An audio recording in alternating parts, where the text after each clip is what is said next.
Assalamu alaikum. Hello everyone, welcome back to my another video. In this video, how to delete 100,000 rows in Excel. Select the first cell and select rows last L, or you type letter any letter. I type last L and add 100,000. 100,000. Hold shift, press enter on your keyboard.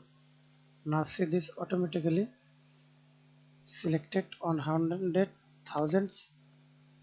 Now press delete button on your keyboard. Now see this delete. Thanks for watching video. Please subscribe to my channel, like, comment, share.